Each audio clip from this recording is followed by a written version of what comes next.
So hi everyone, welcome to the second New York Haskell meetup. It's a great crowd just like last time. Thank everyone for coming. It was a great holiday party yesterday. Just want to make two quick pitches. First is we've got a great crowd, but there's room for more. So if you know people that would be interested in coming, publicity is great. We want to promote our great language. Number two, we're lining up a lot of good talks, but it's always good to have as many talks as possible lined up. So if you are interested in giving a talk, be it a small talk, a long talk, on just a little project you did, or a more sort of lengthy presentation, talk to myself. That's Rick Meinrich in the back there. He's one of the organizers of the Haskell meetup as well. Doug up here, if you want to stand up and wave hi so people know who the organizers are, who they can talk to about whatever they want. Ryan is somewhere, and yes, and that's 1, 2, 3, 4. Am I forgetting? Oh, Oz, but he's not here. Is he here tonight? Okay, so those are the organizers. Come talk to us if you want to present or about anything else. And now I'm going to introduce Edward Kmet, who is a coworker of mine at Standard & Poor Capital IQ. He's written a zillion and one libraries, and he discovered with the Lens library that if he added documentation, and then he got a lot more users. So this is actually rapidly acquiring a reputation and finding widespread use, and it's really cool. So he's going to tell us all about it. Thank you, Ed. So I'm going to waffle back and forth between some slides that I have that have a lot of the theory and the motivation, like from a technical standpoint for lenses, and just like a GHAI session where I'll use them in practice, so that even if you're having trouble following along with the theory and the derivation, you can see them used and get a feel for how you use them in your own Haskell code. All right.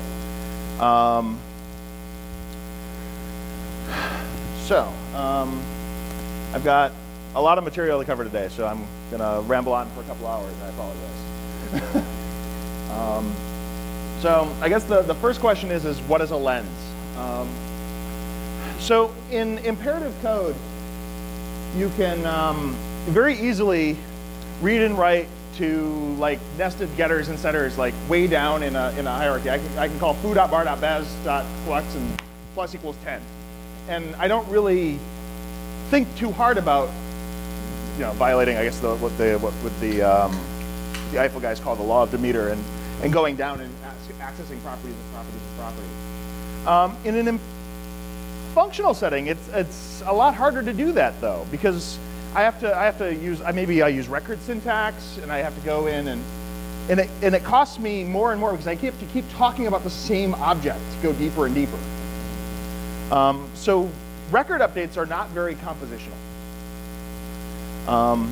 And so PLT Borat, based on actually I think a version a talk Tony gave on lenses, Tony Morris, said something to the effect that co-state comonad coalgebras are the equivalent of Java member variable update technology for Haskell, and that is really what, if you take nothing else away from what a lens is, it's getters and setters. We just smash them together into some kind of objects. So a simplest form of a lens that we might make would be to pair the getter, let's call it view here, with a setter.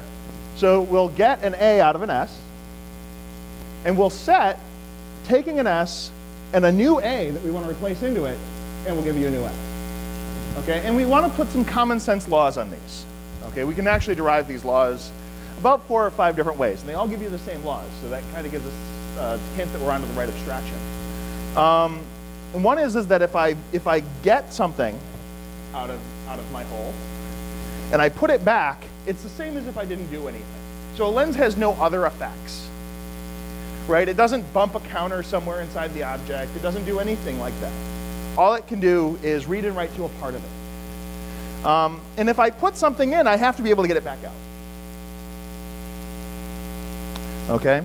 And then finally, if I set twice, if I set it to something and then I set it to something else, it's just like I did the second setting. The first setting didn't matter. Okay? So these 3 laws let us reason about code that uses lenses. Okay? And this is, if I give a answer on Stack Overflow that goes on for hundreds of lines about this, using this exact formulation of lenses. We're not going to be using this kind of lens today.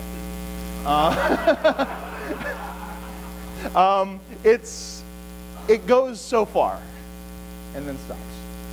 Okay. So to talk about that co-state comonad coalgebra, just long enough to throw it away. So what that means is that if we were to take this definition, they both start with an S. And so I could theoretically just fuse these two functions together into one function. I give you a function that gives back a pair of the A to S and the A. Right?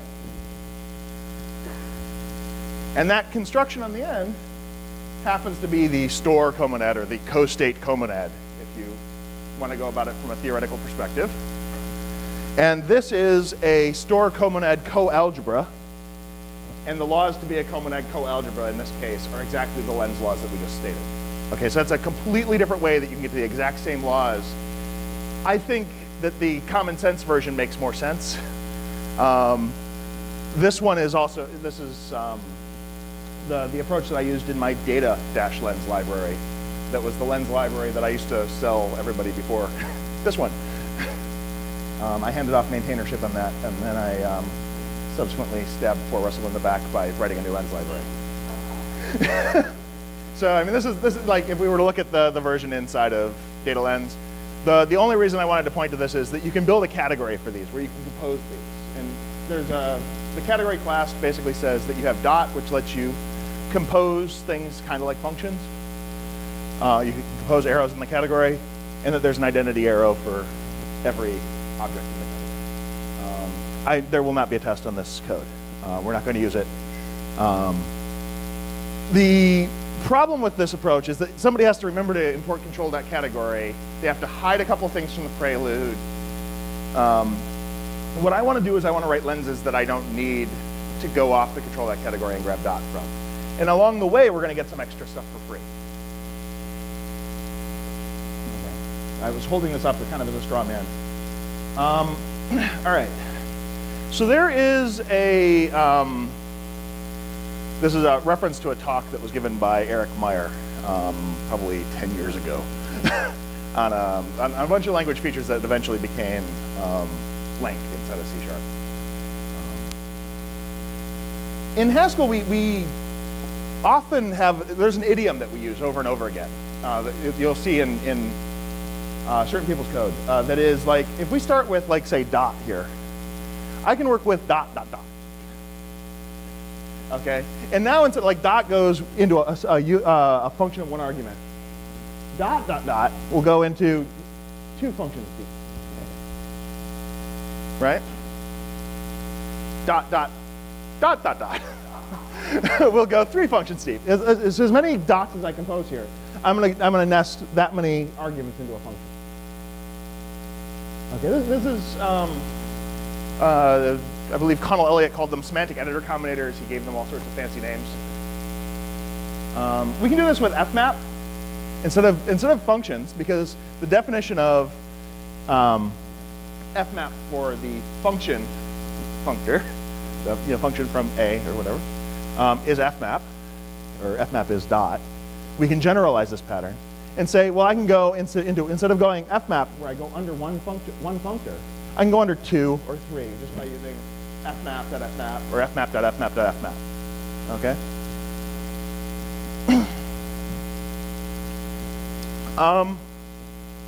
Interestingly, the order of these arguments is kind of reversed from what you expect, because I'm taking a function from A to B to a function from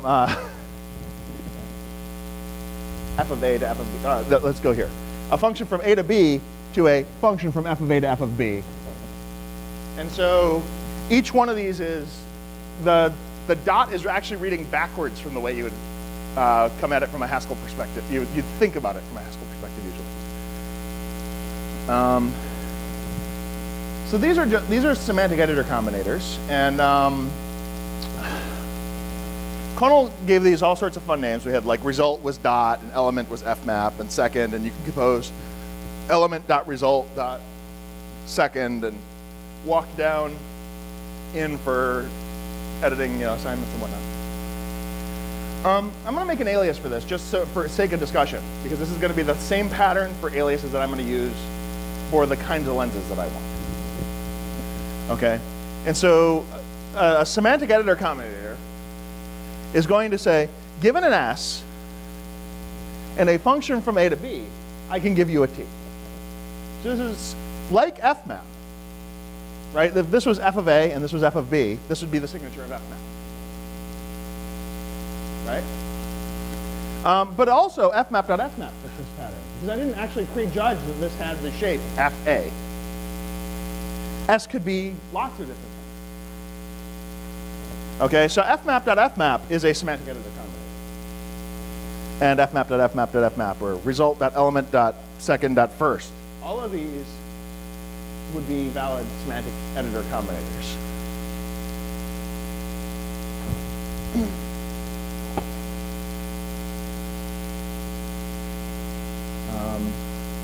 And if we look at fmap, fmap is then a semantic editor combinator that says, given an f of A and a function from A to B, I can give you an f of B.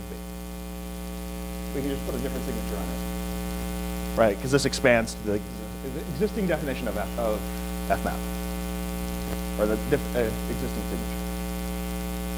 And then first, we'll walk over the first element of a pair, which this guy is obviously not a functor in capital F sense of functor. But it still has that same kind of functoriality of it. It's just the functor over the first half of a pair. Given a pair of A and C, and a function from A to B, I can give you a pair of B and C.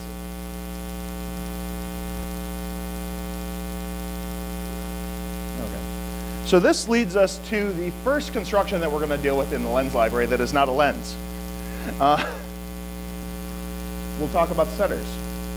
So the same way that we can compose dots in series, or we can compose fmaps in series. These are idioms that a lot of people know in the Haskell world. These get used a fair bit in real production code. A less known idiom is that you can compose traversable functors the same way here. How many people here are familiar with data.traversable? So I have some idea. Okay. How many familiar are with like mapm? All right, so traverse is like a generalized mapm. Applicative is slightly weaker than a monad. Okay, with an applicative, you don't get you only get the there's a combinator app or lift A2 or whatever. You can use that as instead of bind. So you don't have all the power to choose the next calculation based on what values you've gotten out before, but you can still stitch together applicative results. Okay. And traverse looks like this. It says, given a function from A to B that has applicative side effects in M, I can take an f of A and give you an m of f of B. Okay. If this was map M, this would be a monad M.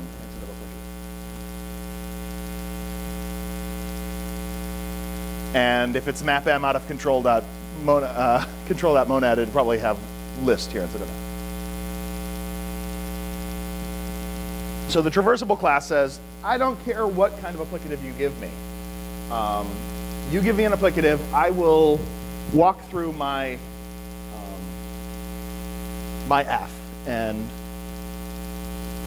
find all of the A's in it, turn them into B's, and give you back an F of B. Okay. But if you look at the signature here, we can compose this. Traverse.traverse looks a lot like traverse. Just in the same way that fmap.fmap looked kind of like fmap. This was, I just now have f of g of a. And I'm not bolting like a compose new type in here to make this really painful and to work with. Here, traverse.traverse, I'm now saying, if you give me an f of g of a, I'll go in there, I'll go into the f, find all the g of a's. I'll go into the g's, find all the a's, transform them into b's using your applicative side effects, and I'll pull the applicative side effects all the way out through the f. And similarly, traverse.traverse.traverse. So I can keep going deeper and deeper. You can actually mix and match these traverse.fmap. They start doing strange things. You have to be careful. And that actually leads us to why we want to do something slightly different. So I want a version of fmap that I can compose with traverse in the same way. So I could say I can go into a functor where I only have a functor for it, but I have a traversable for this other outer container. So if we look at the definition for the class of traversable, traversables have two superclasses. We're going to gloss over one for about 10 minutes until I need it. But every traversable is a function. Because given the definition of traverse, I can choose an appropriate applicative to be able to derive the definition of fmap.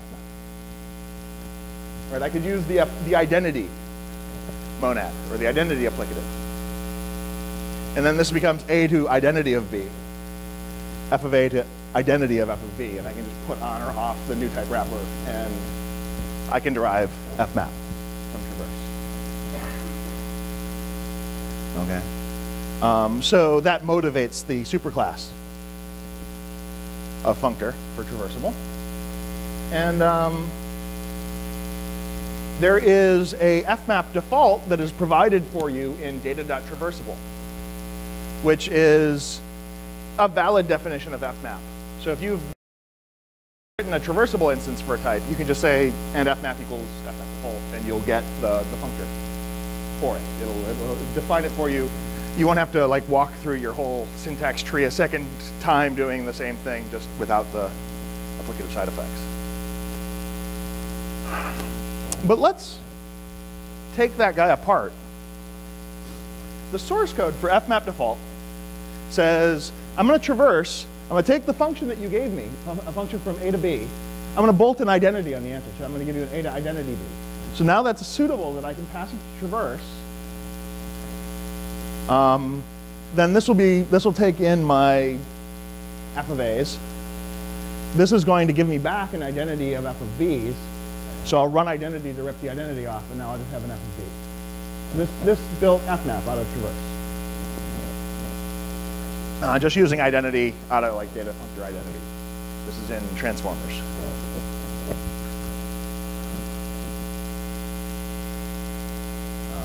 And these are the operations that you define for applicative. Pure is like return, and this is a weaker thing than not.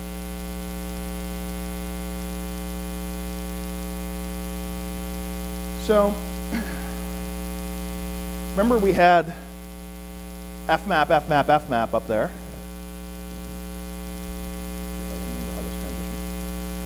We can take the definition of fmap default. If we ripped out traverse here, if we didn't make this use the traversable class, if we passed this in as an argument, what traversal I want to use, I could make a function that looks a lot like fmap default. We'll call it over. I have under and some other ones that are related that will come up maybe later. And then if we look at the definition of over traverse of f, this is going to turn into run identity composed with traverse of identity.f. But we know that this is just the definition of fmap default. And fmap default is a valid definition of f. So over traverse is effectively going to do the same amount of work as fmap. And if we give this thing a signature, we're going to be able to go from an A to identity B to an S to identity T to a function from A to B. This is a semantic editor combinator. This is something I don't know. This could be the signature of traversable. What's that? The parens. You can put parens around this chunk. Oh, I missed a paren over here. I did. Yes, I screwed up. This should have a parenthesis here.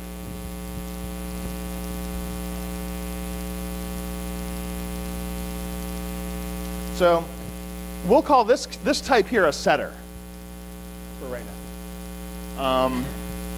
And a setter lets me just update. I can't I can't do certain other things to it yet. But a setter can be used to generalize this fmap, fmap, fmap chain. Just like semantic editor combinators did originally. So let's make up something to build a setter. Like we'll make a function named mapped. Because if like fmap wasn't a setter, it was a semantic editor combinator, right? It was the a to b to f of a to f of b, but it didn't have a that identity mucking things up. Mapped basically just bolts the identities in. And then if we look at over mapped of f, this is run identity dot mapped of identity dot f. But we can expand the definition of mapped. So this becomes run identity dot identity dot fmap of run identity dot identity dot f. So we can collapse the run identity dot identities, and we just get fmap back. So we can see that over mapped is fmap, and over traverse is fmap. Right? So you can pass this thing mapped, or which would work for any functor, or we could pass it traverse, or really anything that I'll call a traversal in a few minutes. So we can just pass this function any like mapped or mapped.mapped, and it will just work. So any setter that I can construct, I can pass to mapped.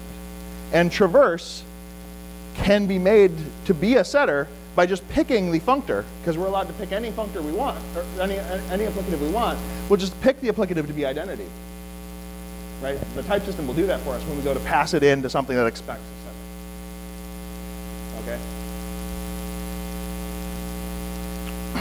So that gave us the ability to walk into something. So let's maybe use that. So over mapped, add 1 to every element in this list. We go to there. Ignore the laundry list of modules that got imported. But maybe I wanted to say over mapped dot mapped.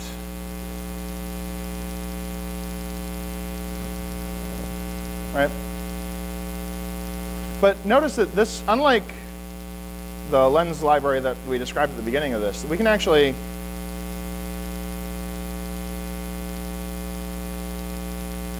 change types here. So my lenses can actually go in many structures deep, change out the types, and pull them back up. This is I'm not actually using mapped as a lens. This is a setter still. But setters can still be used to change types.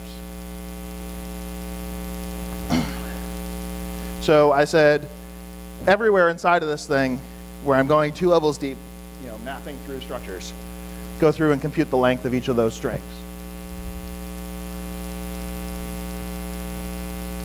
All right, I just wanted to actually motivate this with a little bit of example because we've been talking a lot of theory for a little while here. So we can make lots of these things. Like if I had data.text. Data.text is not a traditional, like what you'd think of as like a functor. It's not a container in the classic sense that it's polymorphic in what it can hold. It can only hold characters. But we can make a setter for the characters in a string or in data.text. So we can say, if we unpack this thing, now we've got a string. Let's go map over the string and then pack it back up. And this matches our definition for a setter.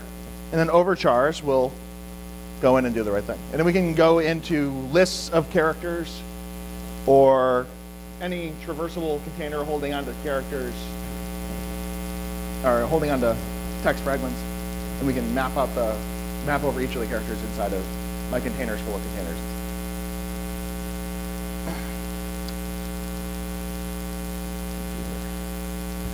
By the way, how readable is this? So I should have asked that probably a long time ago. This is a lot of small text. I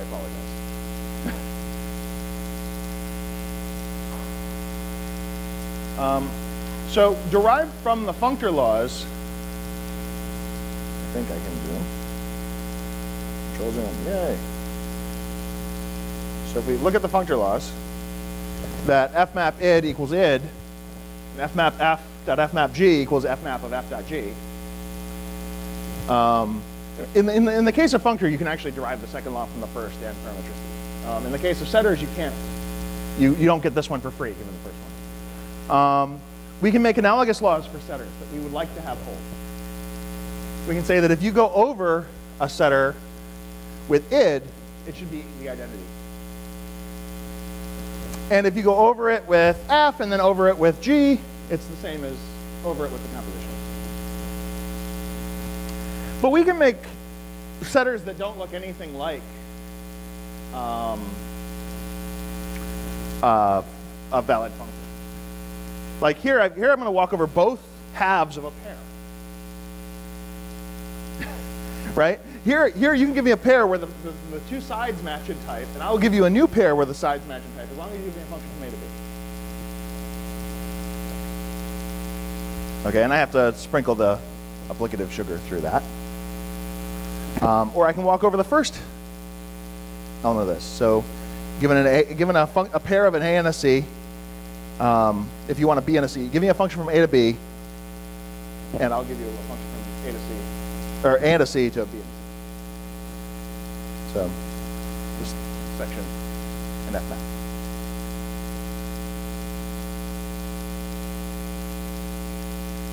And we can actually see that in use over here. So if I want to go in here and say,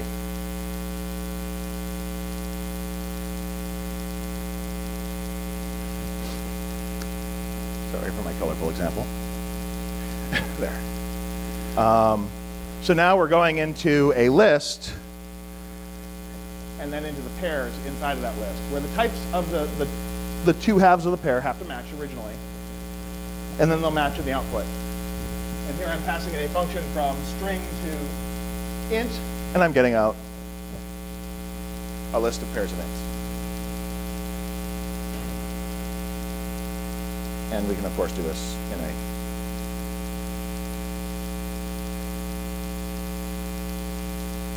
smaller setting as well. Okay, so there's lots of combinators for working with setters. I'm just throwing up here kind of like a scare slide, I admit. The substance of it is that you can construct a setter from a semantic editor combinator or from a functor. You can actually use traverse directly as a setter. We saw that early on. There's lots of combinators for working with them over. There's an infix version of over that is convenient in a lot of code.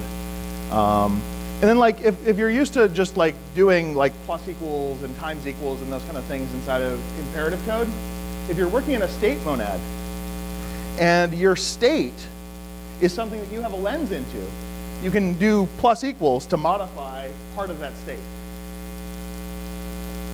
Okay, that will modify all of the targets for the setter inside of your state. So this is actually more powerful than the plus equals notion that you're used to in imperative code, because it can hit multiple targets.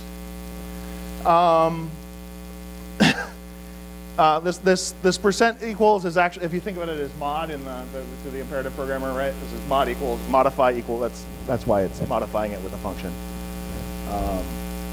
It was named for a pun.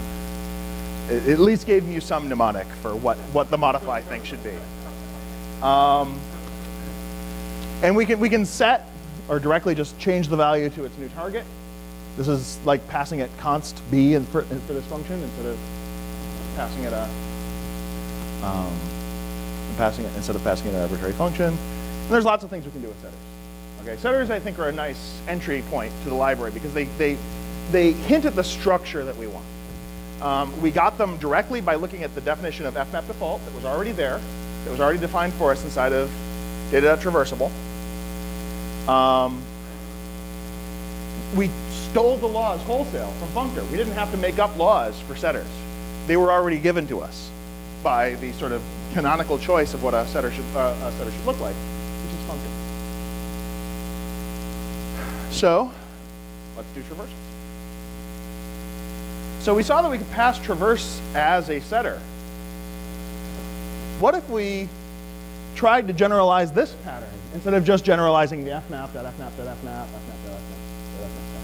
let's do traverse and traverse.traverse. Because remember, over traverse of f gave us fmap of f, right? Gave us your fmap default. So we might be able to define map M in terms. Map M is defined in terms of traverse inside of data.traversable. But the default definition of map M, they use this wrap monad and unwrap monad. This is a new type. They're putting it on and taking it off. Here, this guy says, given a monad for M, I'll give you an applicative for wrap monad M.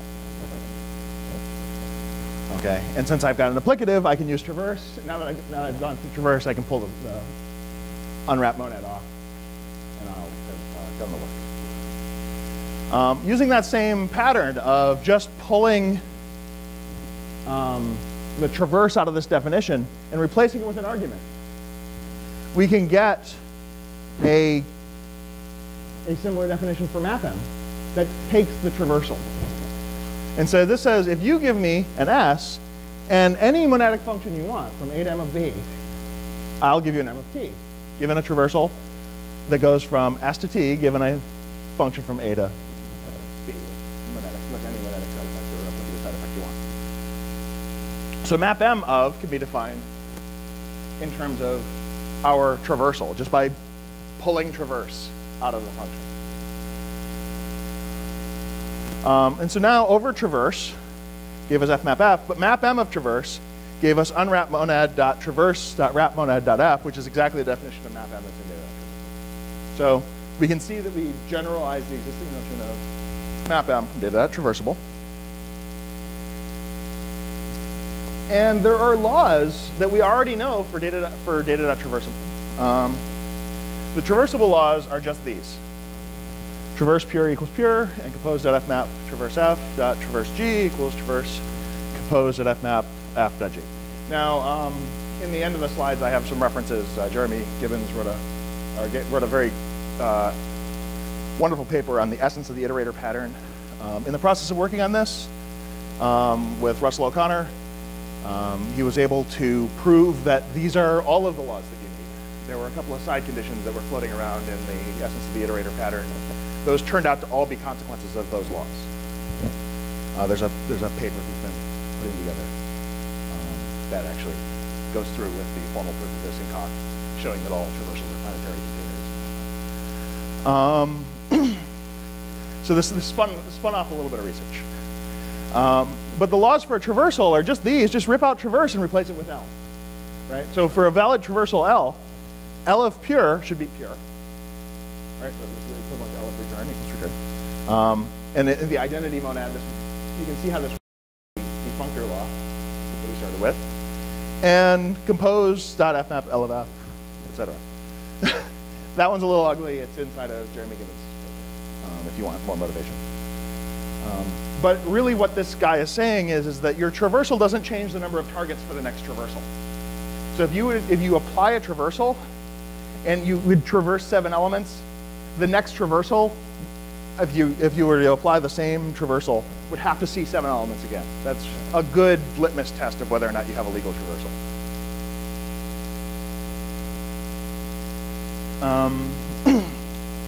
So we've got lots of traversals. Traverse is a traversal. Let's see if I can hand this correctly. Both, which we saw earlier, we wrote both as a setter originally, right?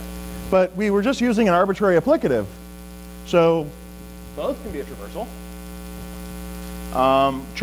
We can traverse the left half of either instead of having to traverse the right. Well, we don't even have the instance of traversable for either, so oops, I think I was supposed to write that. I should do that. But in the meantime, you can use a traversal. Actually, these are called underscore left and underscore right, and they're actually more general than this in the actual limit library. But we can come down here and say over left, add 1 and left of 3. But if I gave that guy right of 3, it would just leave it alone. No, if I gave it right of hello, it wouldn't care about the type not matching. It's only looking for the type on the left. And if we compose these things, it'll walk into the left half of an either, and then into both. Also notice something here, though. The order of composition here is I'm going into this structure and then into this. The order reads left to right, not right to left. And that'll be really useful in a minute. Because it's the order that like an imperative programmer would kind of expect field accessors to go, you know? I'm accessing foo.bar.baz.quux, adding 10, you know? So if I said,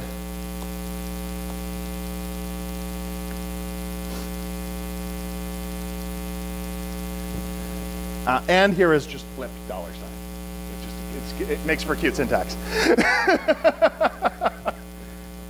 I could have written this thing with, right? And _2 is a very interestingly named operator for basically second as a lens. We have them up to 9. They're actually polymorphic. You can work with them on arbitrarily large tuples. They just do the right thing. Yes?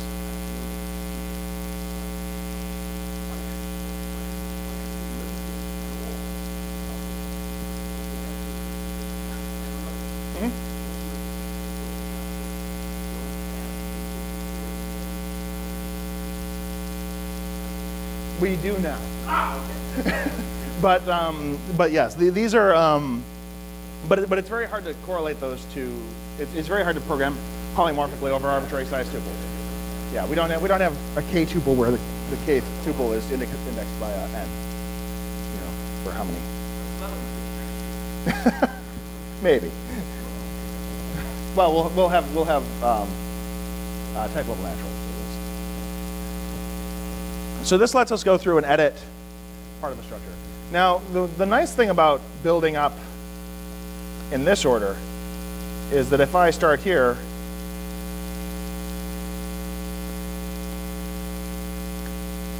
I can start with, say, a blank record. And now this looks like build up a record by setting this field equal to this value and this field equal to that value. Right? You can actually read it off. Okay. And this works for arbitrary setters or traversals or lenses, as we'll see. They all just work. One of the main goals of the lens library has been to make it so that whenever you reach for any combinator and almost any type that you think it could work with, it should do it and it should do the right thing. And it worked out pleasantly by accident, but it worked out really well. So we've been trying to maintain that property. Okay, so if we go over, traverse left both, we'll be able to walk into a left. All right, so those are traversals. There's a whole host of combinators for working with traversals. In data.traversable even, there's a whole bunch of combinators for working with any traversable container. If you take any of the combinators that are in there, bolt of on the end of the name of it, you can pass it a traversal directly, and it will work with any traversal you write. And so that means if I wrote a traversal now for traversing the characters in data.text, if you look in the API for data.text, it duplicates almost the entire prelude for everything that deals with a list. But almost of those combinators are things that you could derive with traversable if it was an actual traversable instance. And so what this lets me do is shrink the API for working with text down to more or less 2 functions. And a bunch of combinators that work with everything. So that, if you're looking for the selling point of this, is that APIs like data.text are wonderful. They're really high performance. They work really well. But they don't feel very Haskell-y. You have to import a module. You have to import it qualified because all the names collide with everything else from the prelude. With this, the API for working with text is compatible with the API for working with everything else.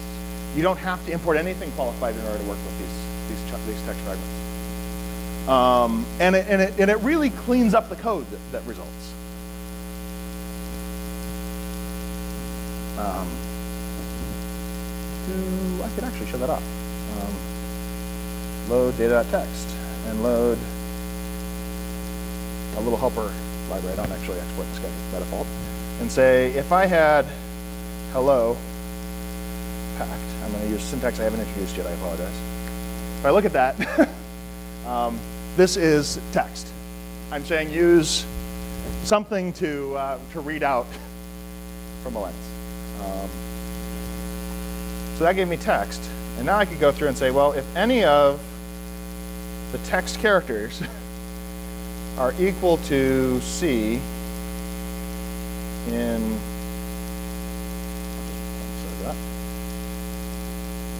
I totally can. Well, that made it worse. That's about as good as I can go. Does that work? So any of text equal to C and hello. That was a little too small. I lost myself.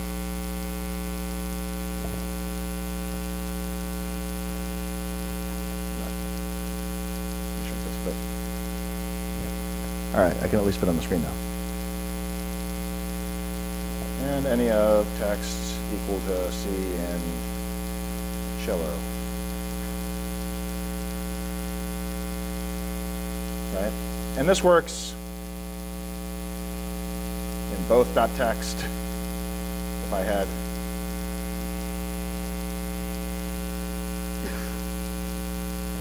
worked with Cello World, we can lock into characters that are inside of a pair of text fragments, right? And any is a combinator in data.foldable, which is I'm jumping all over the place. Yes. No. You get a beautiful API and you lose all your fusion. That's the price. Data.text is very, very performance conscious. And if you really want to maintain that performance consciousness, you probably have to use portions of it. But if you just wanted to munch some text around and you already have the rest of this stuff open, it can, in practice, be quite useful. All right, so if I zoom back out. So any of, it actually doesn't need traversable, it needs foldable. So when I introduced traversable, I glossed over one of its ancestors. And that is that foldable basically provides you with, if you take nothing else away from foldable, it gives you toList as a function. Basically it says, if you give me an f of a, I can give you a list of a's. Now it implements it in a kind of funny manner. It says, you give me any monoid, so anything that's where you have an associativity law and you have a unit for it, and a function from a's to that monoid, I'll take an f of a to m. And now, of course, there's a monoid for lists because the empty list and plus plus forms monoid. So we can just use fold map to get out a list of the elements. So if you've never seen fold map before, think of it as toList, and it'll be close enough. So now, when we did traverse.traverse.traverse and fmap.fmap.fmap and dot, we can do the same thing with fold map. So fold map and fold map.foldmap and fold map.foldmap.foldmap, all of these guys work, except instead of this side doesn't keep drilling down, it just keeps going down.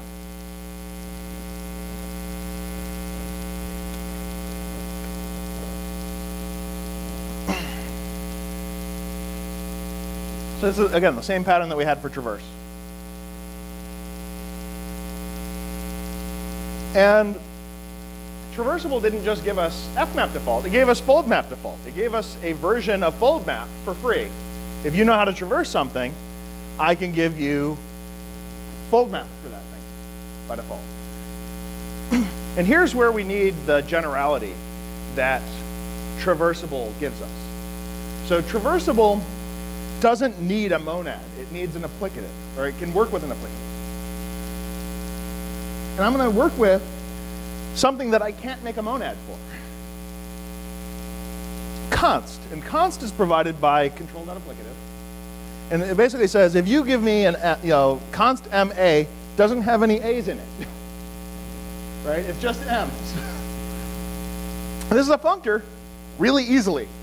I don't care about the a argument. I can just throw it away, and I can rip the const constructor off, and I can put it back on with a completely different type.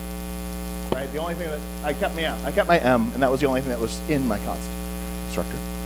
And I can make an instance of applicative for this just by saying, well, when I go to make up a pure value, like return, I have to go from A to M of A, where I have to go to A to const MA. So I need to come up with an M out of nowhere, so I can use M empty from my monoid, right? So this is saying I can construct a value. I don't care what value you gave me because I don't have any place to put the A. I'm just going to throw it away. And if you have two const values and you go to app them together, that's how we read that. Cool. I'm just going to use append, the little alias for it inside of data.monoid these days. So I'm going to use the binary operation that we got from our monoid to stitch together my monoidal values. So given a monoid for M, const of M is applicative. It's a functor regardless, and this will be important later, so I wanted to make that distinction, right? So const M is always a functor, and if you have a monoid for M, it becomes an applicative. We need the monoid because we don't have any other way to magic up a value for it when we don't use it, or when, when out of nothing, and we don't have a way to stitch them together otherwise. And the associativity of our monoid is enough to give us the associativity law that we need for applicative. Okay. So now we can look up at fold map default, and fold map default, kind of like how we used run identity over here, to just say we're going to give you an A to an identity of, we're going to give you an A to identity B by just wrapping this in identity. We're going to do the same thing by wrapping it in const. And we're going to get const on the other side. So this is just the accessor for const. So this is basically saying that I really don't care what choice of B you make, because the F, or here, I don't care what the choice of B you make, because I'm just going to rip const MB down to M in the end anyways.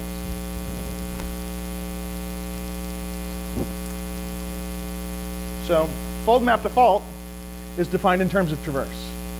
We've kind of established a pattern for what we do for functions that look like that, though. So, and here I go stupidly dense again. Let's see here. So taking fold map default, we can take it apart. We can pull traverse out of it, replace it with something we'll call L. We'll just pass it in as an argument. We'll type :T inside of GHCI. We'll ask for what the type signature is, and it will give us a signature that works. Right? I didn't have to make anything up. JC told me what it should be. And then we can make up, kind of like when we did, when we worked with setters, we built mapped so that overmapped turned into fmap. I want something so that I can pass it so that when fold map of is applied to, say, folded, this should be the inverse. This should give us a fold map of that. We want to do the same thing. We just want to do it for a different class. We want to characterize a fold. So fold map of was get const.l of const.f. If I choose folded to be const.foldmap of get const.f, then fold map of folded turns into get const of const, a fold map of get const.const.f. And we can destroy these to get const.const. And this becomes fold map.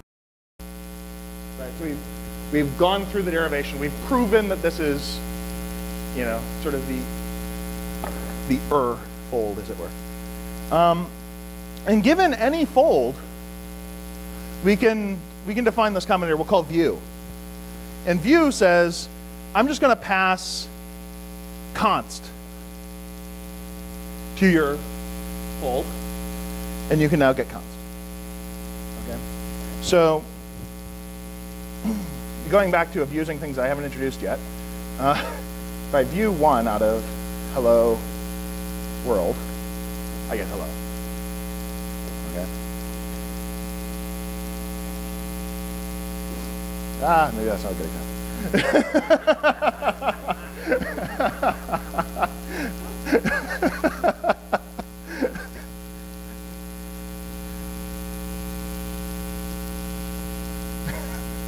If we use view folded, we'll say, if you give me any foldable F and any monoid B, and I'm going to give you another horrible type signature.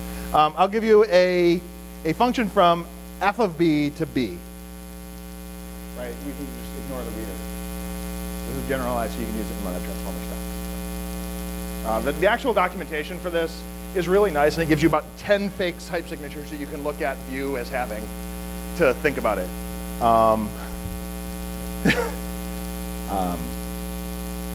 But when we view folded, they're inside of data foldable. Instead of foldable, there's fold map, there's fold R, there's lots of generalizations of the common folds that you work with the list. And one of them is called fold, and that's just basically saying if you have a container full of monoidal values, I'm going to let you like calculate a monoidal sum, basically, of them. Like you just stitch them together with whatever the action is for your monoid, right? So we go to view folded. This is going to turn into get const const, that fold map, get const const. This is fold map of id, which is the definition for fold. And we can make up, this guy we'll call it, fold is going to say that for any choice of m, you pick any, this is missing a monoid constraint. For all m, such that there's a monoid for m. Give me an a to const m of a, I'll give you an s to const m of s.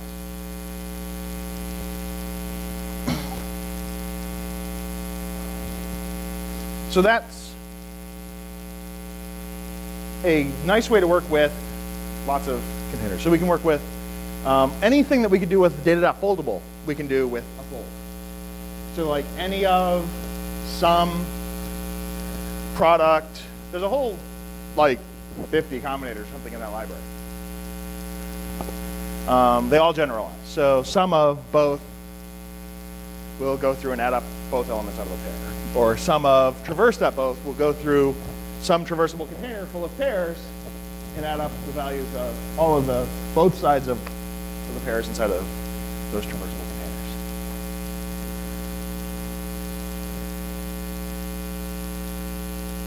So what if we wanted something that was more powerful than a traversal? So we look at this signature here. Traversal, setter, fold. We wrote the definition of view, and I've got a whole pile of stuff on this slide, I'm sorry. We wrote the definition of fold map of. To list of says basically if you give me a, I can convert it that way. I got _1, which would walk over the first half of a pair. I don't need all of the power that traversal gives me. Traversal says that you pick any applicative, and I have to be able to plumb those effects through. Here, I'm only using the functor. Here, I don't care about your monoid. You know what I mean? I was saying the view took a fold before, but view doesn't care about a monoid. Your L, your particular fold, might care about the monoid. So if I just wrote this code without any signatures on it, and I said view _1 out of 10, out of a pair of 10 and 20, it'll just give me back 10. Without a monoid on integers. That will work. So I obviously missed something. So if we add a couple of additional members to this hierarchy, we can fill in the gap, so that we can make the signatures for view and the signature of to list of, and all those things make sense. So what we want here is a lens, or let's just say a getting, would be I'm going to get out something. I'm going to use this particular monoid or this particular constant instead of my const constructor. It may not be a monoid, because I'm not saying that it works for any monoid. I'm just saying it works for R. And I'm going to say a to const r, s to const r. So I've lost some power from fold, but I've gained the ability to work with this in particular. And if we just wrote the signature of view, view would look like getting a out of STAB. So remember STAB was saying that given a function from a to b, I can take it from s to t when we were talking about setters. Now t and b are completely irrelevant. We don't care about them. We're just going to use them so that we can actually pass the same lens into a getter and to a setter. And I'm going to just pass this guy const. So this is now going to be a to const ab. And now this has to be s to const at. And so I get const out of that, and I just get the a that I packed in here. So this gives me the a out. And so view didn't demand a monoid out of the elements of my container. If you happen to use it with a fold, will demand a monoid. Because this says this works as long as you can pick a monoid for m. But view itself doesn't demand a monoid. Fold map of even doesn't demand a monoid. Right? All I'm doing is I'm applying your function going from a to some value type, we'll call it m, for convenience, but I'm then wrapping it in const. So all I did was the same thing as view, I just bolted a function in, and I'm getting the constant value out. So I'm getting an m out.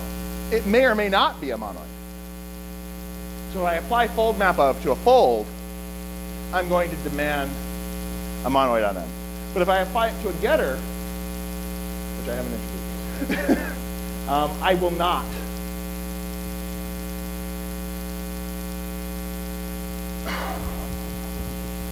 So what we get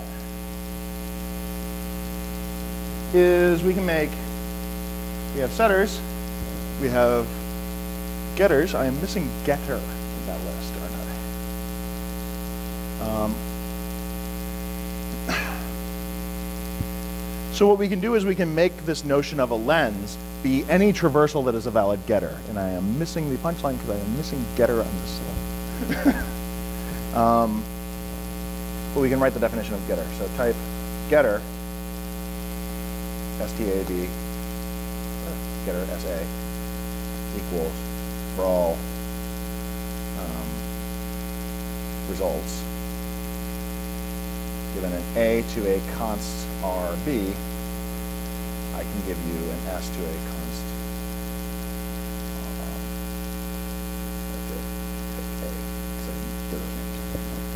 so we can define this by analogy to the fold, where fold said you can rely on the fact that I have a monoid on R. And a getter doesn't give you this. So you have to, this has to work for any function from a to const r, okay, which is just this is effectively a function from, give me a function from a to r, I have to give you a function from s to r. And I can know nothing about r. And since I can't know anything about r, I can't put it together in any meaningful way. So all I have to do is find the one r inside of your structure that this is referencing. This is a fancy way to say that I have a function from s to a.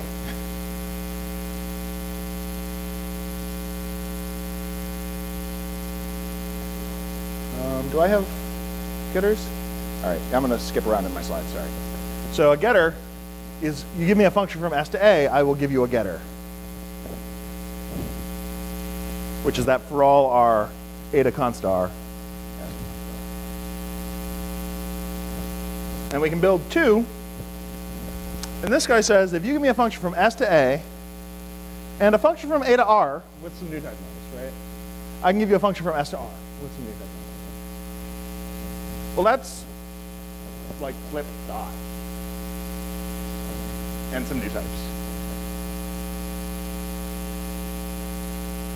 So we can say 2 is compose these two functions and then rip the const off and put a const back on. Okay, it's kind of boring. And then when we view 2f, this is going to be just like we did before. We'll plug in the definition of 2. We'll get const.const.f. let them cancel, you get F, right? So we can lift functions now. So now we can drop functions into our little lens-like pipeline and get something that's kind of like a lens, kind of like a traversal, kind of like a fold, but it's just a function that gets one value. And view didn't demand it be a monoid, it just worked. So now we can go back and look at one, sorry. So now, a lens, then, is just a traversal that is a valid getter. So it's a traversal of one target inside of the structure, and it has to traverse one target because it has no way to build this f to give it back to you other than to use your function from a to f of b. Right? I have no other knowledge of f other than the fact that it's a functor. And the only thing I can do with a functor is f map over it. And the laws on functor are such that really it doesn't matter how I f map over it. If I f map and then f map a second time, I could always smash that together. So what this means is that I have to go into my S, find an A somewhere. I have to concoct one up, by hook or by crook. Find an A, give it to you by calling your function, get an f of b out of it, and then bolt the rest of the crap that was inside of S onto the answer inside of the functor. There's nothing else I can do. So a lens now, under this formulation, is just any traversal that happens to be a valid getter. Because a getter just said that this went to const r, and we knew nothing about this. But we knew that const r was a functor no matter what choice of r we picked. It's not applicative unless we have a monoid. But we only needed the functoriality of it in order to be able to work with lens. And I went really fast through that, so there will be hopefully a video to go through that derivation again. But what we can do with this now is we had view and set. Set let us write to a lens, and view let us read from a lens. Do you remember way back at the beginning when I started with that data lens thing and then promptly threw it out? We can now derive the definitions from that slide in terms of this much crazier looking construction, right? Here, view is picking the functor to be const for const A, and set is picking it to be identity. We're just choosing two different functors out of the, we're allowed to pick any functor we want, so I'm choosing them to be identity or not. And so using that power, we can read the single target out, or we can set it. But interestingly, if I pass this guy a fold, now, spontaneously, this is going to start demanding that this argument be a monoid. And if you don't have a monoid for it, then you can't view the answer of a fold, because it doesn't have any way to smash together all of the different answers for it. So view works for folds, it works for lenses, it works for traversals, because every traversal is a valid fold. So it will just view all the targets of the traversal. And what we get is sort of a subtyping relationship between all of these different type aliases, right? Where using them in different contexts cause these combinators to demand different things of you.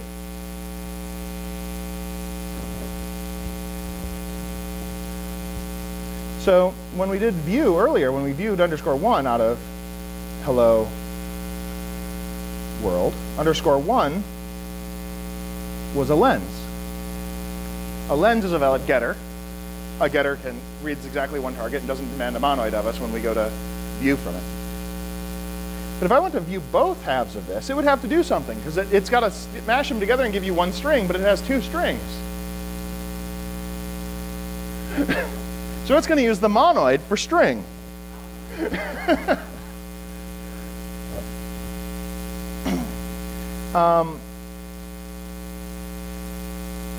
And if we really want it, we can get them out separately, because we can just convert it to a list. Huh? Well, if they're integers, it's going to complain that it doesn't know how to do this. You both. It doesn't have a. But we can say, give me the sum of both. Because that's going to pick a monoid. That's going to inject them into the sum monoid and then do the work there. Sure.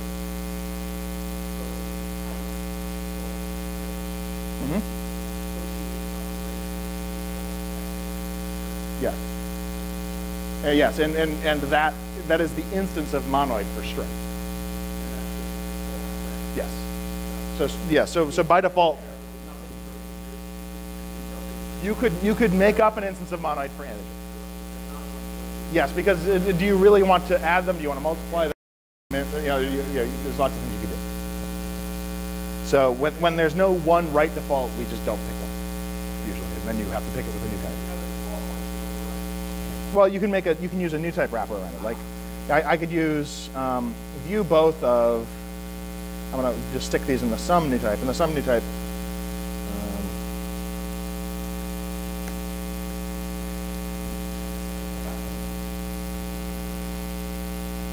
so, and then we could get sum to peel that off.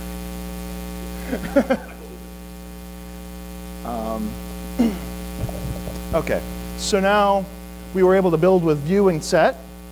We can construct a lens given a getter and a setter, but now we've got these funny B and T type parameters floating around here. So we should probably speak about why that changed, right? Because remember we were allowed to change the type of our targets, right? So before, when we talked about lenses at the very beginning, we just said that, well, if I start with an S, I can get an A out. And if I've got an S and a new A, I can put it back in and get a new S. Here what I'm saying is, maybe you want to change the type of that target, or all of the targets. Oh, one target, because we're at a lens. If you change the type of that target to a B, the new type has to be T. Okay, and it turns out that you get this family structure where you've got like the outer family and an inner family, and they both have indexes, and I've written a blog post on the topic if anybody wants to drill in deeper. But the structure here usually is a good way to tell if you've got a valid lens is if you could always pick S equals T and A equals B, and it works. If you can't, then you probably screwed up and you don't have a lens. Well, you definitely screwed up and you don't have a lens. It's a good litmus test. So if I know how to go from S to A, and a B and an S to a T, and an A to an F full of Bs, and I have an S, I can take my S, feed it to my S to A. Now I've got an A, I can feed it to my function from A to an F of Bs. Now I've got an F full of Bs, so I have to F map over that to get to the Bs. I can get the B that was in my container, and the S that I started with, and smash it together, get a T. So now I have an F full of T's, and I meet that signature right there. All right. There's documentation. So again, a lens updates a single target, and you can define a lens in terms of a getter and setter pair. In practice, I never bother to do it this way, because it's easier for me in practice to just say underscore 2 of F and a pair of A and B should look like, I'll just write it, you know. I'll say my underscore 2 so I don't apply. That's a lens. As soon as I have everything I need.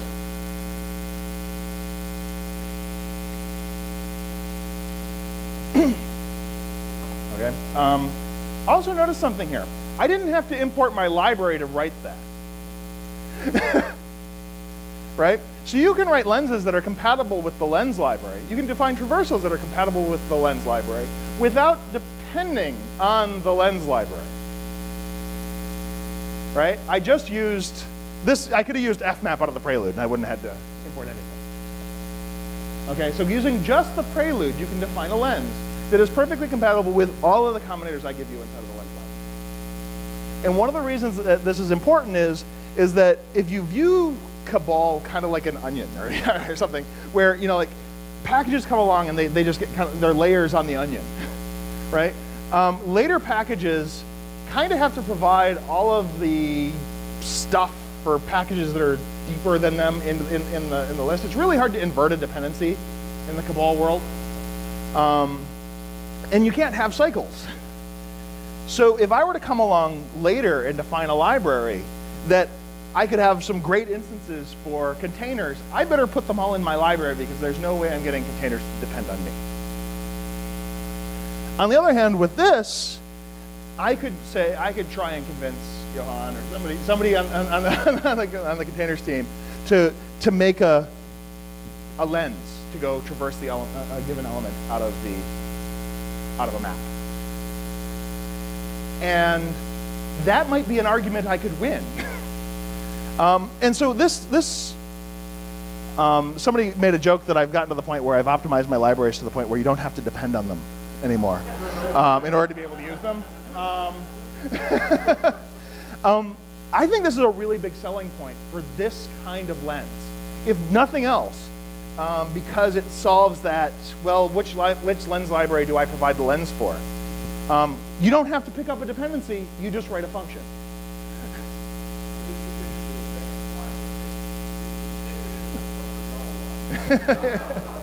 So this is, I think, pretty cool.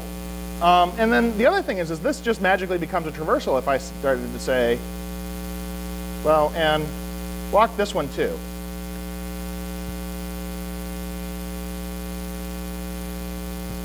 Done. Okay, so traversals and lenses can both be provided by any library without even depending on me. Okay. Did I miss an A somewhere? Oh yeah, I screwed up an A. Woo-hoo. If you can write code correctly. Yay. So given a pair of t's and a function from t to f of a, I can give you an f of a pair of a's. But now, because I have to be able to smash together the answers, I need the ability. And that's the thing that will magically make it depend on a monoid when you go to use one of the fold combinators on this. So you can use this traversal as a fold, as a traversal. It just works. You can just use this lens, the my_2, as a fold, a getter, a traversal. All of those things they just happen to be instantiations of the type that we do. All right. So we can now make, I'm missing the definition of that. So if we want to go define a lens into a map, like naively we might say, well, given a key into the map, I want to go get you the value at that key, be able to write to it. That doesn't quite work. Because what if the value is missing? What value do I give you as the input to your setter, right? So I can't do this. When I go to write this, I get stuck. I might be able to make a traversal that will traverse the element of it and let you update it if it's already present. But that's not letting you create a key out of a whole lot. But what I can do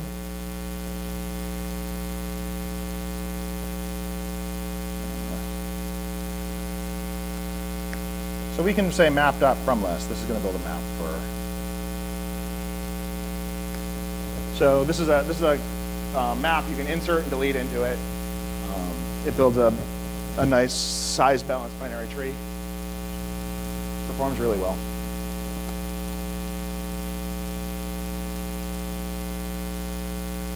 So we can read it at hello. This is an infix form of view.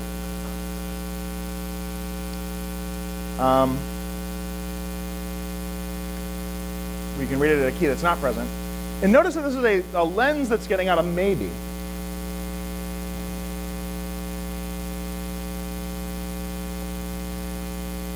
So let's delete from it. So I can read and write to it, but I can not only read and write values, I can delete keys from the map using the lens. And that's how I can meet the lens laws. Is that not only do I read and write, I can delete, because I can go from, given a key, I can give you a lens that looks at the value of that key if it's present, or gives you nothing if it's not. And it will insert it when you go to update it, setting it to just. And it will delete it if you go to update it, setting it to nothing. Now, at is actually generalized so that it works with int apps and hash maps and whatnot. But Conceptually, you can think of at as having this signature with a maybe a on the end.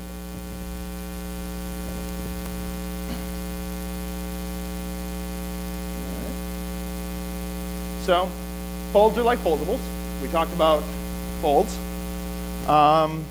There's a whole bunch of combinators you can already do for foldable and data.foldable. Like, there's a lot of them. We duplicate them all with this of convention. I think Lens provides something like 600 or 700 different names for things that I actually did a word search, like frequency analysis against package before releasing the library to try and minimize their conflicts. So that's why we do the of convention and stuff like that. We use lots of past tenses. I take names in places that nobody does, you know, like we use gerundives and so gerund, so we foo-ing instead of, you know, so that's why it's folding and folded and stuff like that. Past tenses. So things that get us names that are declarative, but are relatively underutilized portions of the namespace so that people can import Lens unqualified, because control.lens brings in all of this stuff. And I really didn't want people to have to import something qualified or explicitly name everything that they use. So, because it's really hard to give a talk if you have to name every word that you're going to use in your talk before you can use it. You know? Right? It's much nicer to have a large vocabulary that you can just reach for. And in many ways, the Lens library is all about building that vocabulary for working with functors and foldables and traversables and functions that we already know how to use, right? So all I did was take the pieces that we already know, that we already know how to reason about, those four things, and put them together in a form that makes them more composable and makes them more applicable, so that I can just say, just grab this combinator off the shelf that I could use on this limited portion of them, and now I can apply it to the entire gamut of all of those possibilities. Okay. And so there's a couple of these that are really convenient. If you have a fold or a traversal that like is probably 0 or 1 elements, you have something like maybe it'll give me an answer, maybe it won't. This guy will go get you the first answer that we give. So caret question mark is used a lot. Caret dot dot gets you a list of all the answers. So like I've been using caret dot, which is it's view flipped in fixed form. A lot. So the tilde on the end is for like setting operations. It's like it's functional setters. It's apply this operator setting, and caret dot is caret something is usually I'm reading from a container of some sort.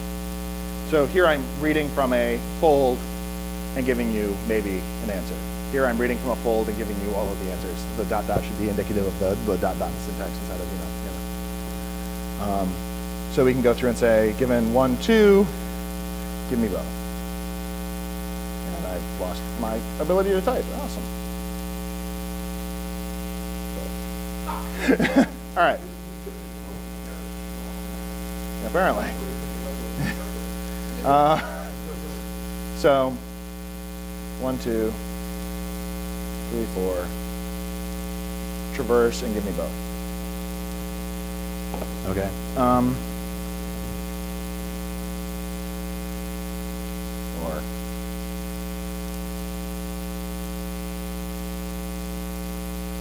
Or both got both, right?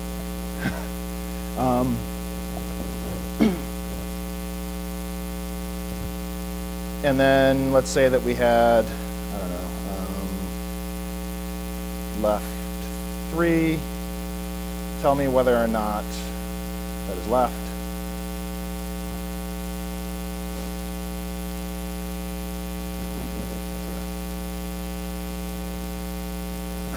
And so most of the things that you can do with data.foldable, you can do direct. Well, actually, all of the things that you can do to a foldable container, you can do, and most of the things that build up a structure actually give. Most of the things that you can use to build up a list can actually be used to derive a fold. All right, so I skipped around my slides a bit. I did getters out of order. So getters are just like functions. And this is actually where I was supposed to introduce.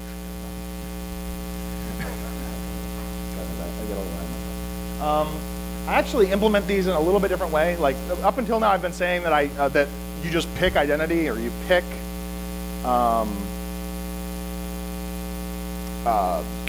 const. I actually use a class for it because if I actually just picked const or identity and I went to go read from a setter or write to a getter, I would get a terrible looking unification error that would be like a screen long. Okay? But if instead I put a class constraint on it, it will unify, and then it will go look for an instance that isn't there. And that will just say, no instance for settable accessor, or no instance of gettable mutator. And that looks much nicer, and someone can intuit what they did wrong, right? So I actually implement that const construction by making a class for things that are gettable. I can just say I can coerce f of A to f of B, and the law is that f map of f, or f map f equals coerce. So this can't have an A in it because, in order to satisfy that law, I can't use the function to map over it. And so once I get done with that, now getters look like the way that we built traversable and functor, or traversable and lens, right? Or traversal and lens used functor and applicative here. Here I'm using gettable. And then, so instead of taking on and pulling off and putting back on a new const wrapper, I'm just saying coerce. Turn an f of A into an f of B because I know that thing's irrelevant. And getting can still pick it to be accessor, which is just a fancy name that I gave to const, so that when you go to the setter, it goes to look for setter.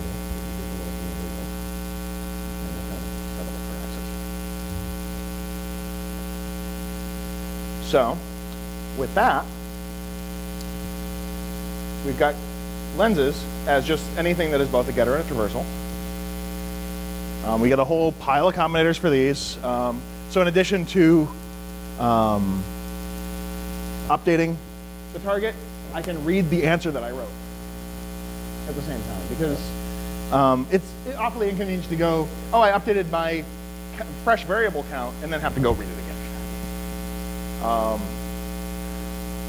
So like with this, you can go through and define something like, I don't know, let fresh equals monomorphism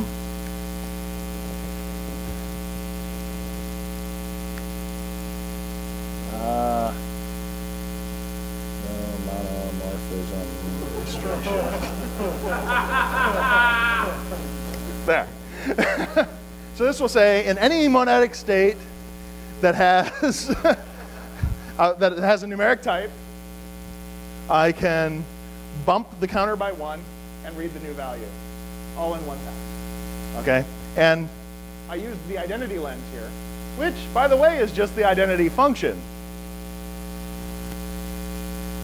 So I've been composing these things all along, but I haven't really talked about why they compose, right? Well, if we look at this, this is a function from A to f of B to S to f of P. And when I compose them, I'm composing those functions, the outer wrappers.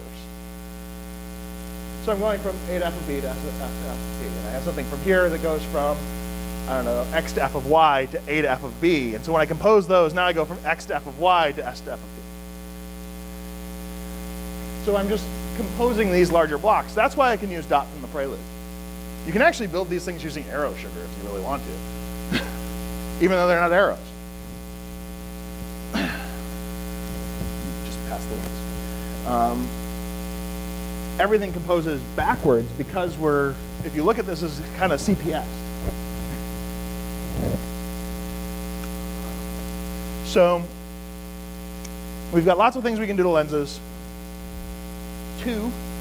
Our getter built us just a CPS function and put some new types on it to build it. Now let's do something fun. So up until now, we've been just kind of manipulating f here. There's a hack that I came up with, I don't know, about 4 years ago that I used in a little toy. library for like overloading function application in Haskell. Everybody says you can't do this. Not everybody, but a lot of people say you can't do this. But you can. Right? You're not allowed to make a data type where you define how it applies to values. But what we can do is we can make a class such that our data type is an instance of the class and a function is an instance of the class. And then we can get overloaded function application. And what I want this for is I just want to be able to define a function which I can run backwards. Okay? And then I'm going to turn it into a lens. But let's just do this like in small steps. And this slide here is a bit of a lie. This isn't how we actually do it in Lens anymore. This is the way we did it up until 3.6. 3.7 it's changed. But I think this is a better exposition than the current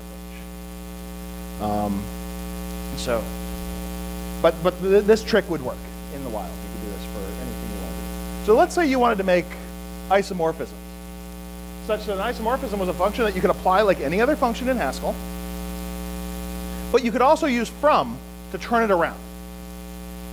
You get an isomorphism in the other direction. So you could apply it, but then from would be id. So what we're going to do is we're going to say, I'm going to make this class, and for want of a better name, I called it isomorphic. It's something that I can construct from an isomorphism in Haskell. So if I have a function from A to B and a function from B to A, such that this is the inverse, they're mutual inverses, I can give you a k from A to B, for some k. And now I could make functions themselves be an instance of isomorphic, just by ignoring this thing. I can construct a function from A to B, given a function from A to B and something else. That's pretty boring. And then I could make this data type isomorphism, which actually captured both. And this would also be a perfectly valid instance of isomorphic. We'll just make isomorphic equal to the constructor, and we'll capture the A to B, and we'll capture the B to A. Right? I used both sides of it this time, instead of throwing this one away. And we can make a category for isomorphism, so that we can compose isomorphisms. So you'd have to import control.category to get its version of dot and id in order to be able to compose these. If you didn't, they're just going to dumb down to functions when you compose them, which is actually perfectly good for us. So now we can say, id is an isomorphism using the two identity functions. If we have functions B to C and C to D, and A to B and B to A, we can smash them together the only way they fit. We make an instance of isomorphic for isomorphism. And then we can say that a function from A to and from B is anything that is isomorphic up to from KAB. So this can choose this K to be a function arrow if you use it in a context where it has to be a function. And it can choose K to be isomorphism if you use it in a context like from, where it has to be an isomorphism. So if I need access to both sides of the function, I can turn this guy around and give you a new isomorphism. So now with this, I could say, isomorphic plus 1 and subtract 1. And I could name that function f. And I could apply f to 5, and it would give me 6. But I could say from f 6, and it would give me 5. And the composition works. So this gives us overloaded isomorphisms that work as functions, but I want them as lenses, right? One of the ways that we build lenses in a lot of other lens libraries is that we use like a function named iso. We just give the isomorphisms, and then we kind of forget the fact that we can construct it out of whole cloth the other way. We use this as the setter, and we just ignore the A that we're passed.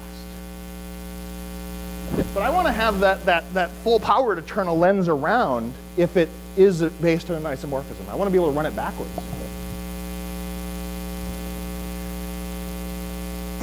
So like I did ink here with the plus 1 and subtract 1 example.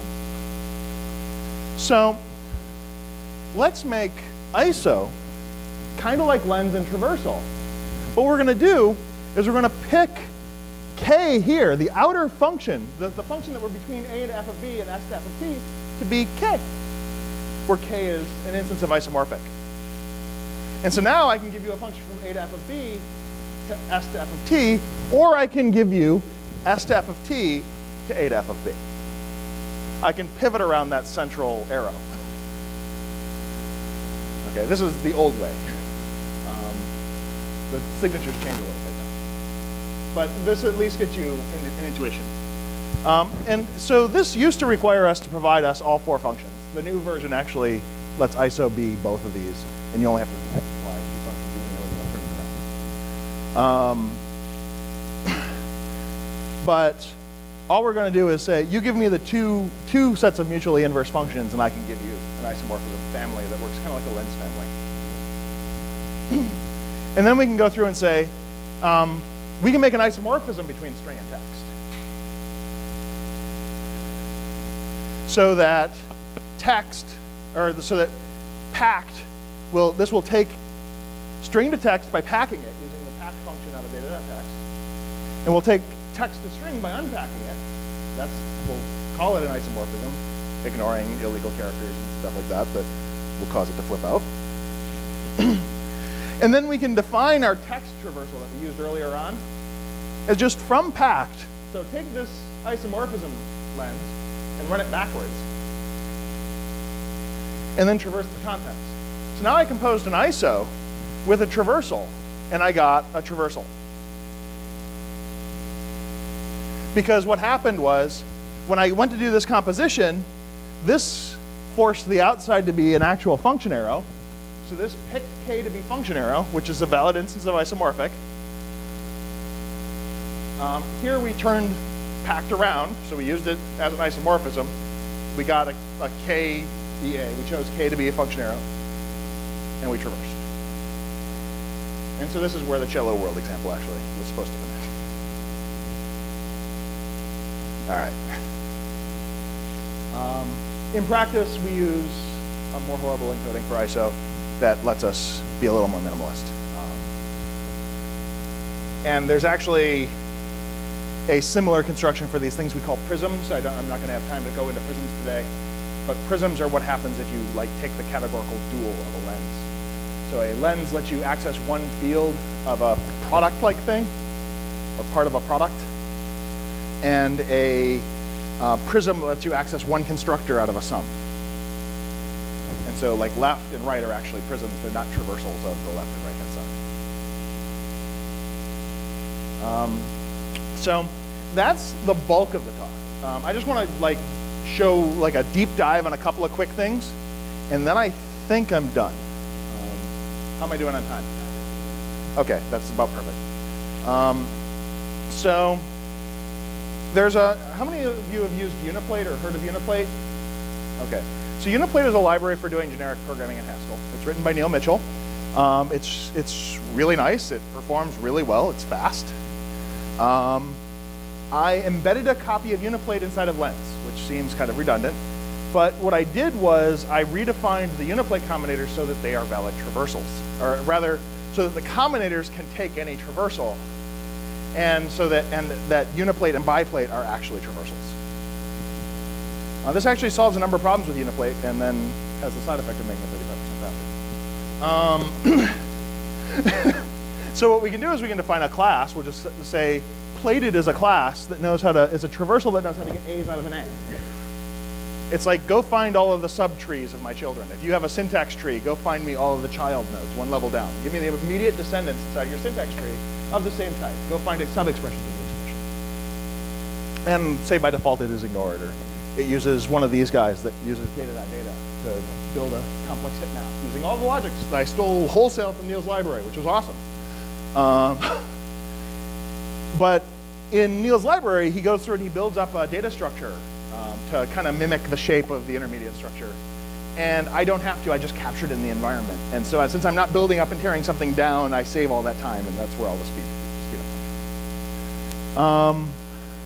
But you can make explicit instances of plated. And then unlike, his combinators are like rewrite, which would take instance of Uniplate, which is his class name. We just have rewrite of, which is parameterized on, in this case, a setter. Most of them take a traversal. Ignore the scary looking signatures because I literally cut and pasted them out of the code. But these combinators are actually really nice in that I can do some pretty hideous things, like using these for generic programming. We can use biplate to say, go look for hello world. There are strings in here, and go find them all. Helps to bring it in. Data, lens. I should probably pick this to be, and go find me all the strings rather than all the units. And so that went into the tuple. It used generic programming to find all the strings anywhere inside that data structure, as long as the data structure was an instance of data, and the thing that I was looking for was typable. But I can also update them because it's a traversal. So take that thing and tell biplate to modify everything, convert it all to uppercase. It helps me to have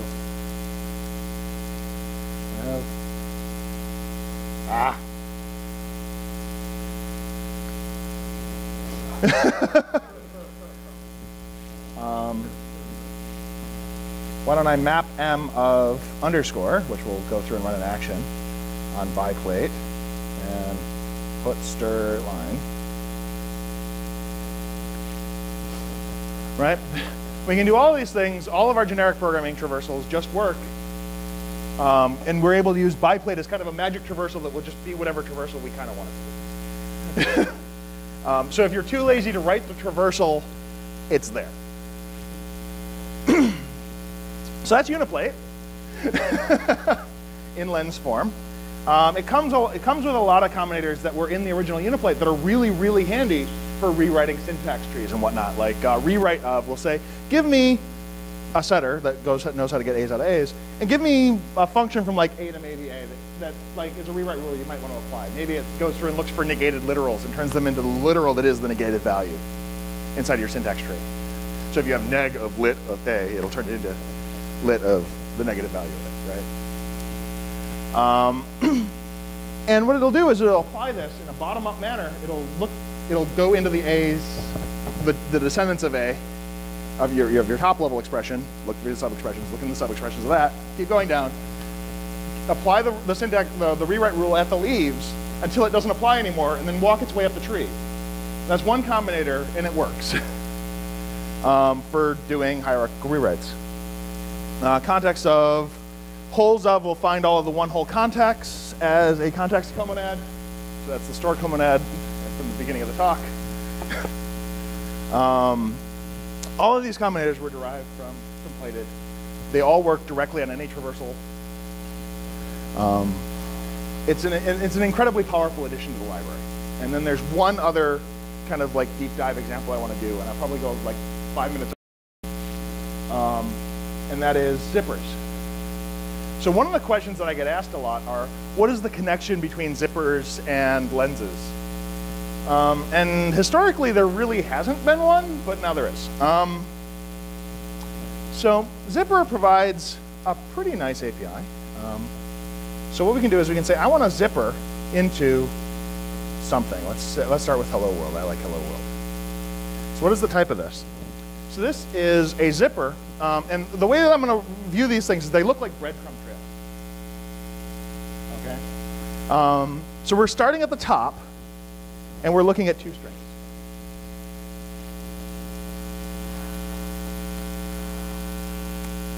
And go down and change the name. We were conflicting with too many people, and so now, unfortunately, GHC decided to put unneeded parentheses around this. But if you read this like a breadcrumb trail, like on a website, this is saying we're starting at the top into a pair of strings, and we're down in one string. We're down looking at strings.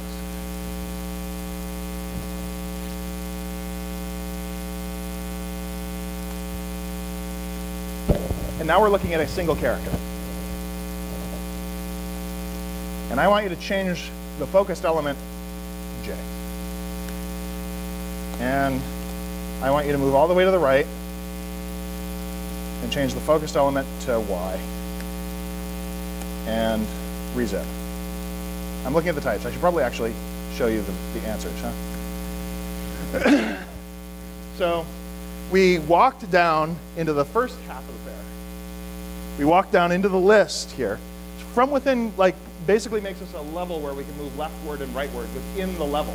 So we pick a traversal, and we can move left and right within the traversal. So like left and right inside of a zipper are traditionally something where you have to make up a notion of left and right that makes sense for your syntax tree or whatever. And you had to figure out a class or something for how zippable worked or something like that. Now, you give me a traversal. Zipper doesn't have any constraints on A. I can walk into anything. Give me a zipper into 1. What's the type of that? One as an int. And give me, let me have some combinators for working with this. If it's lens, and traverse, or end from within the bits of that, and set the focus equal to false. I'll just, in the end, I want to reset it. So I went into the individual bits of an integer, starting at the, the least significant bit. I can move left and right through the bits, setting them, pop back out of it, and it just uses the fact that I can traverse individual bits inside of a numeric type. Okay. Any data type that you want, as long as you can build some kind of lens or traversal into it, you can use the zippers that come with lens into. And then up and down, pop the breadcrumb trail, pop or push onto the breadcrumb trail. So given a lens, it'll go down. Given a traversal, that could fail, because there might not be a first element for the traversal to go into, right? So within has to give you kind of maybe you succeeded in going down. Left and right actually became leftward and rightward. These guys, lefts and rights are dead now. We have combinators for tug and jerk, which let you tug or jerk the zipper left or right. If you tug in a direction, it will go and gently stop at the end. If you jerk it, it will fail. So if you try and go, if you tug left and you're already at the leftmost element, it won't. It will stay where you are. If you jerk left, it'll just give you nothing. It's okay, a little cutesy, but but the names were not taken. I checked. Nobody wanted to use those names for some reason. One little physics library had jerk as like a third derivative.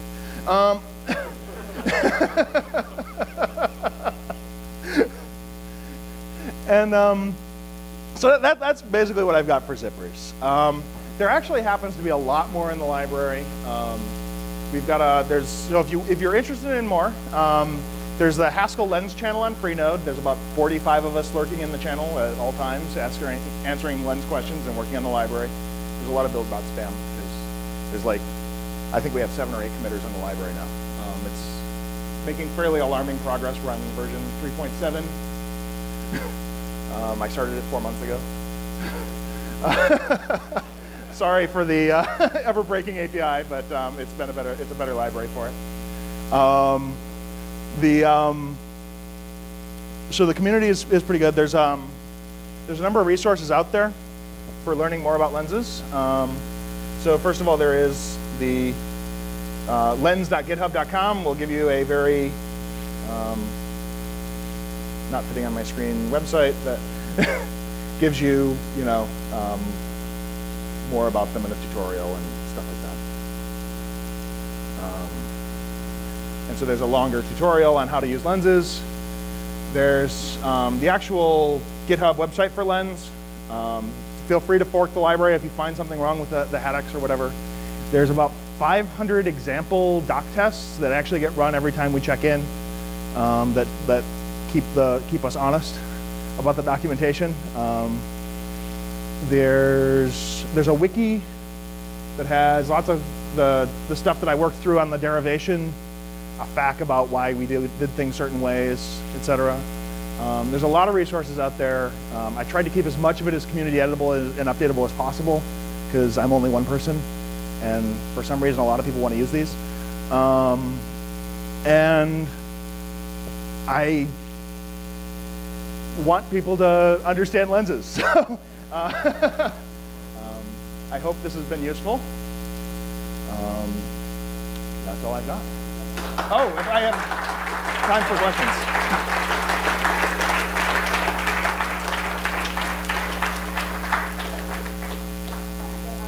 Sure. Sure.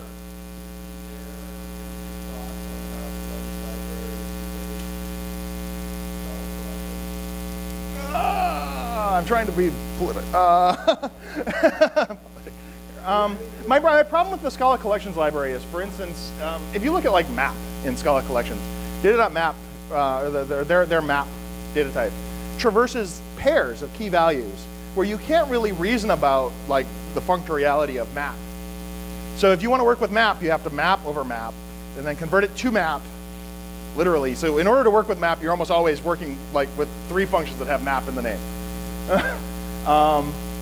And so, to me, one of the strongest things that I get out of Haskell is parametricity and laws.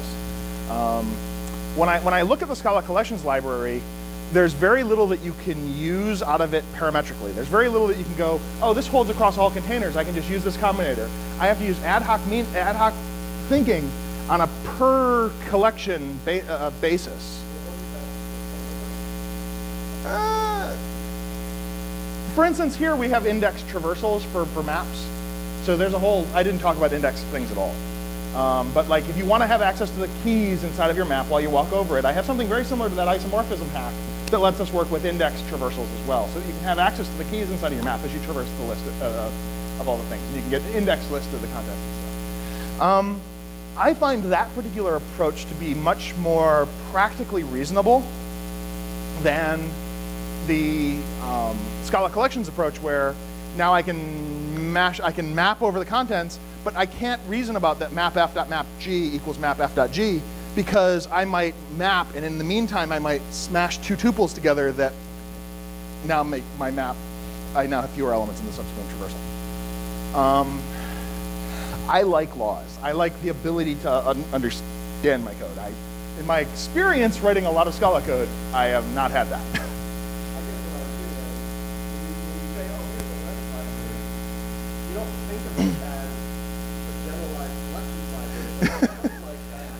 You know, I really should have named the library Traversals or something, but then nobody would have looked at it. It really is all about all of the things that I happen to be able to use the lens combinators with, and not lenses in themselves. Because everybody hears the word lens and goes, oh, I know what that is. I've looked at FC labels and data accessor and data lens. And really, I think after going through that talk, you got a feeling that this is not about that. It's basically everything that I can take out of the handful of classes that we already know how to use in Haskell and generalize them so they compose better. Is that all right? Yes.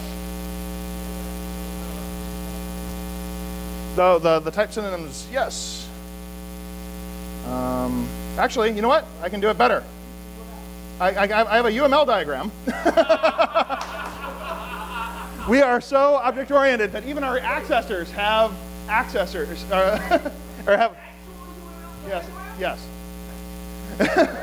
So I have an actual UML diagram describing the relationship between those different classes, right? So we can say that every traversal is a valid fold, right? Every traversal is a valid setter. Every getter, we actually have these things called actions and monadic folds I didn't get a chance to talk about. We can come down the diagram and see that every lens can be used directly as a getter. Every lens can be used as a traversal, and therefore can be used as a fold and as a monadic fold, right? So every isomorphism is a valid lens and a valid prism, which is the thing that I didn't get a chance to talk about. And both of these are valid traversals.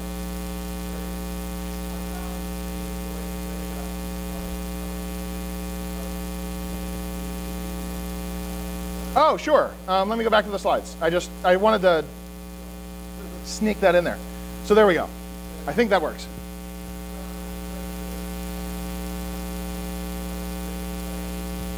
Yes. As soon as I drop pure and app, I get lens. Yes. Yep. So if you weaken functor so that the functor doesn't use the argument, you get gettable, which is that class I introduced briefly, right? And then you get a getter. So if you have just the gettable instance for app, then you have the actual getter class that we use. And then if you have gettable and applicative, you have the ability to smash values together with pure and app, but you know that the actual values that you used for pure don't matter. And so you get a full. So gettable, applicative, functor, that hierarchy is how you can derive everything except for setter.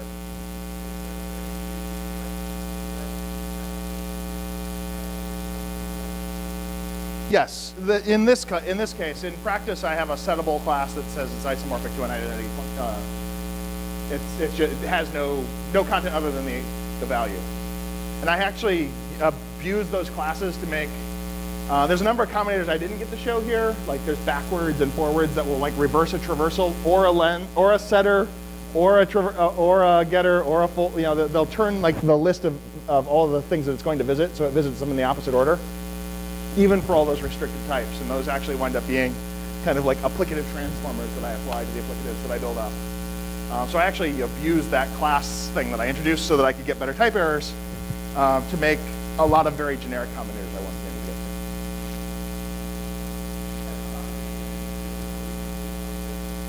to. Yeah, it's really just how we instantiate app, what constraints we put on app that choose how these things interoperate. And that's how we get,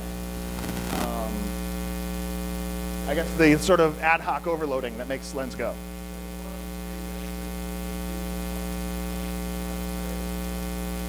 Yeah, this is basically whether or not it's allowed to be any monoid or any value, or if it has to be a particular value.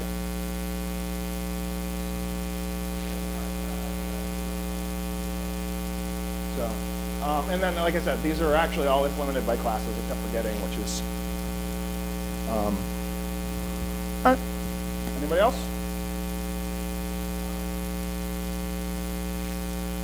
Is there a hint of? Oh, sure. All right, I'll let you go first, and then I'll. What's up?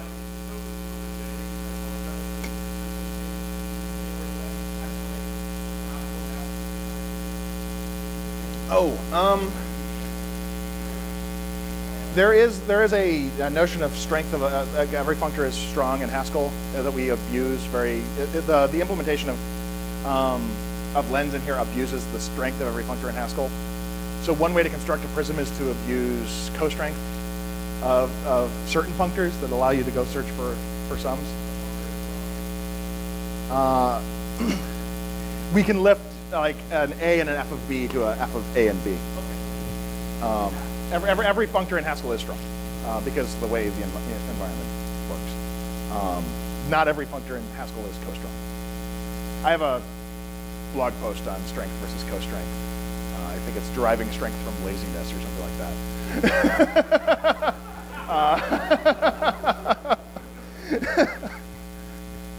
Look on comonad.com. That'll at least explain the strength versus co-strength aspect a little better. It turns out that the co-strength path for deriving prisms isn't great because we don't have co-exponential. Reed Barton built a. He was sort of the theoretical side of prisms. I derived them one way, just from like reasoning about them in a fairly ad hoc manner. And he derived them from first principles, and we converged to the exact same definition. So we were pretty happy that we got the right answer. Kind of like how with lenses we can derive the laws like 4 or 5 different ways, and they all come to the same laws. I have one more. Okay.